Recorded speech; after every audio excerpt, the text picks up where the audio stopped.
Hello, my name is Eggsbyte, and today I'm going to be trying to make a waypoint system that allows you to click on a block, either near or far, and have it be highlighted for other players to see.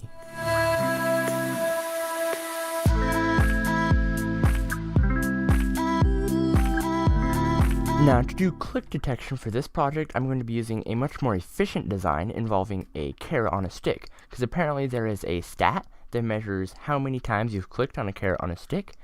So all you have to do is just measure that stat, see if it is more than 0, and if it is, set it back to 0, and then run all of your commands. So you can just click on it, and then we have click detection, when this is much more efficient than using a villager and teleporting it around.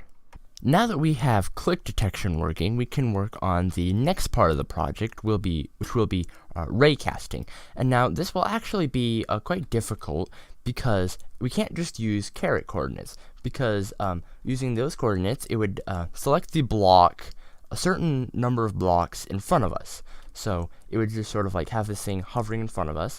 But if we were to look like through the ground like this, it would still select the block that distance away from us, which would be like way down in the ground, whereas we want it to select the closest block in front of where we're looking, which is a lot harder. So I'm going to be thinking for a while on how to actually accomplish that. Alright, so I figured out a way to do ray tracing, but it actually requires a data pack. So if you notice, I'll click right here and it says click just like before, but if we go in here, we'll notice that nowhere does it say anything about clicking, but in here it says run function raycast, and then if we go out, we can see the actual raycast function in the file right here. And then if we go beyond the little commented commands, we see say click. So if we remove say click and then uncomment these commands, come back in here, reload it, then we should have a raycaster. See, there we go. Got raycasting on the exact block. And how the actual command works is it essentially just checks for the block right in front of you and sees if it's air or not.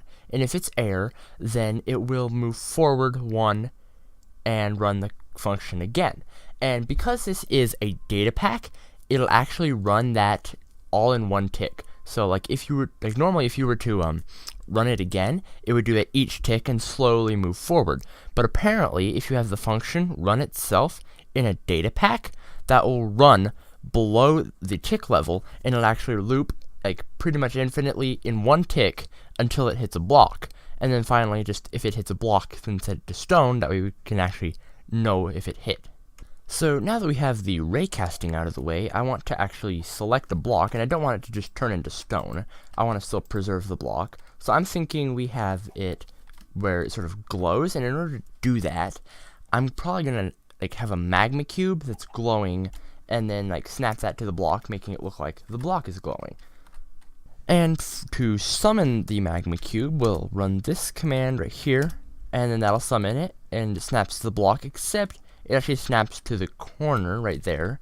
So let's go into the command right here, and then here we put a positioned, and then do the relative coordinates 0.5 and 0.5 in there, and there we go. Now it snaps right to the block. And now if we put that command in the function right there, then when we click in here, it'll summon it right at the block. And of course, like the magma cube will die, but that's fixable. And then we can summon it there, and now we can select these different blocks.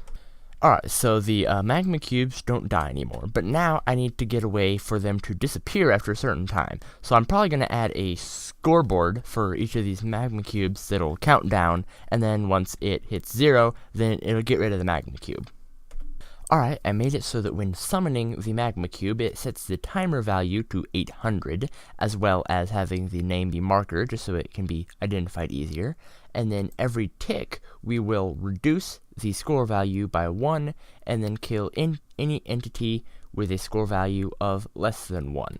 So if we click in here, then we see the little timer over in the corner up there, and we can remove 500 from the timer. So now it just says, now it's just counting down much quicker, and once it hits 0, in just a second, it'll be removed, like that.